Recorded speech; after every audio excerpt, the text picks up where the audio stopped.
بسم اللہ الرحمن الرحیم۔ السلام علیکم ورحمۃ اللہ وبرکاتہ۔ آج جمعرات کا دن ہے اور جمعرات کے حوالے سے بہت سارے لوگوں کے ذہنوں میں یہ بات پائی جاتی ہے کہ جمعرات کے دن گھروں میں روحیں آتی ہیں۔ ہمارے جو عزیز و اقارب ماں باپ جو دنیا سے چلے گئے ان کی روحیں گھروں میں آتی ہیں۔ اس دن صدقہ کرنا چاہیے، اس دن کھانا کھلانا چاہیے، روحوں کو اس سے سکون ملتا ہے۔ حالانکہ قرآن و حدیث سے اس کا کوئی تعلق نہیں ہے اور کوئی ایسی لاجک ہی نہیں ہے کہ روحیں گھروں میں آتی ہوں۔ اور حدیث پاک میں آتا ہے کہ مومن تو جلدی کرتا ہے کہ میں مرنے کے بعد آخرت میں اپنے ٹھکانے پر پہنچ جاؤں، جنت میں اپنا محل دیکھ لوں، تو اس کو دنیا کی طلب ہی نہیں ہوتی تو واپس کیسے آئے گا؟ تو یہ بیکار بات ہے، فضول بات ہے۔ ایسی کوئی قرآن و حدیث سے اس کی جو روایت نہیں ملتی، کوئی ثبوت نہیں ملتا، کوئی اتھینٹک اس کی بات نہیں ملتی کہ روحیں گھروں میں آتی ہوں۔ اور یہاں تک کہ انبیاء علیہ والسلام ان کی روحیں بھی قبروں میں موجود ہیں، قبروں میں زندہ ہیں، گھروں میں نہیں آتی۔ رسول اللہ صلی اللہ علیہ وسلم کا ارشاد ہے کہ جو میری قبر اطہر پر آ کر، قبر مبارک پر آ کر درود پڑھے گا اس کا درود میں سنتا ہوں۔ جو دور سے، دوسرے ممالک سے، دور کے علاقوں سے درود بھیجے گا اس کا درود فرشتے مجھ تک پہنچاتے ہیں۔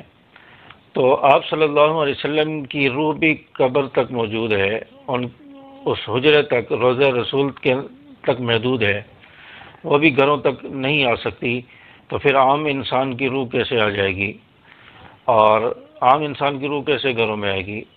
تو اس لیے یہ تصور رکھنا، یہ عقیدہ رکھنا کہ روحیں گھروں میں آتی ہیں، ان کو اچھا کھانا کھلایا جائے، صدقہ کیا جائے تو روحیں خوش ہو جاتی ہیں، اگر صدقہ نہ کیا جائے، کھانا نہ کھلایا جائے تو روحیں حملہ آور ہو جاتی ہیں، پریشان کرتی ہیں، ناراض ہو کے چلی جاتی ہیں۔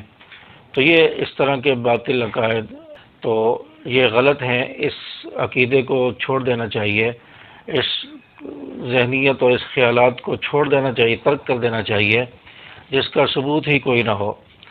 یہاں تک کہ حدیث پاک میں آتا ہے کہ شہید جو اللہ کے راستے میں شہید ہو، مارا جائے، یہ اللہ تعالیٰ سے درخواست کرے گا کہ تیرے راستے میں شہید ہونے میں مجھے اتنا مزہ آیا، اتنا لطف آیا کہ میں چاہتا ہوں دوبارہ میں دنیا میں بھیجا جاؤں، پھر میں شہید ہو کر آ جاؤں، پھر بھیجا جاؤں، پھر شہید ہو جاؤں، پھر بھیجا جاؤں، پھر شہید ہو جاؤں۔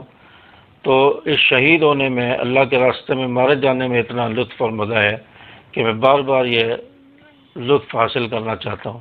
تو اللہ تعالیٰ شہید کو بھی نہیں بھیجیں گے اور شہید بھی دنیا میں نہیں آئے گا۔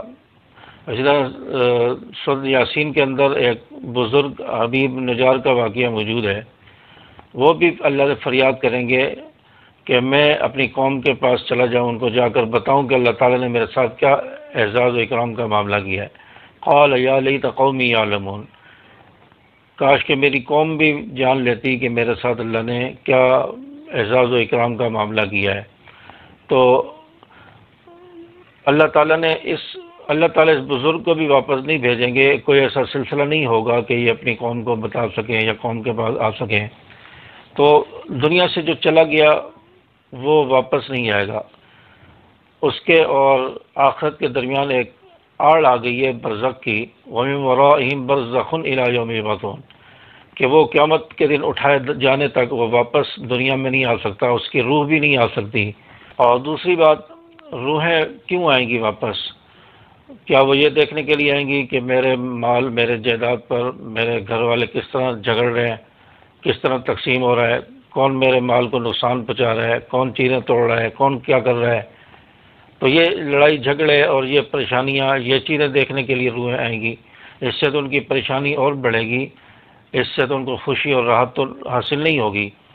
تو اس لیے یہ عقیدہ رکھنا کہ روحیں گھروں میں آتی ہیں یہ غلط ہے۔ اور اس طرح کھانے پکانا جمعرات کو تاکہ روحوں کو کھانا پہنچے، یہ کھانا تو میرے آپ کے اور کسی غریب کے پیٹ میں جاتا ہے، روحوں کے پیٹ میں تو نہیں جاتا۔ اور پھر دوسری بات کہ جنت کے اعلیٰ اور عمدہ نعمتیں، وہاں کے پر لطف کھانوں کو دیکھ کر دنیا کے کھانے کی رغبت ہی انسان کو نہیں ہوگی۔ تو دنیا کے کھانے پکانے اس سے اس روح کا کیا تعلق ہے، اور روح تو کھاتی نہیں ہے۔ تو یہ کم عقل لوگوں کا، بد عقیدہ لوگوں کا جو ہے طریقہ ہے، ان کی باتیں توہمات ہیں، اور شیاطین نے یہ باتیں ان کے ذہنوں میں ڈالی ہوئی ہیں، شیاطین نے گمراہ کیا ہوا ہے۔ تو اس لیے اس عقیدے کا رد کرنا چاہیے، اور یہ عقیدہ رکھنے سے پرہیز کرنا چاہیے، گریز کرنا چاہیے۔ آج چونکہ جمعرات کا دن تھا، تو اس لیے میں نے چاہا کہ اس حوالے سے ایک ویڈیو کلپ بنا کر آپ حضرات کے سامنے شیئر کر دیا جائے، تاکہ کسی کے اندر اگر ایسے عقائد پائے جاتے ہیں، یہ چیزیں، یہ خیالات ہیں، تو وہ اپنی اصلاح کر لیں اور ایسی باتوں سے بچیں۔ کوئی روحیں گھروں میں نہیں آتی، کوئی ناراض نہیں ہوتی، کوئی اثر نہیں ہوتا، کچھ نہیں ہوتا، ساری پھیلائی ہوئی باتیں ہیں۔ اللہ تعالی ہمیں اس طرح کے عقائد سے محفوظ رکھے۔ السلام علیکم ورحمۃ اللہ۔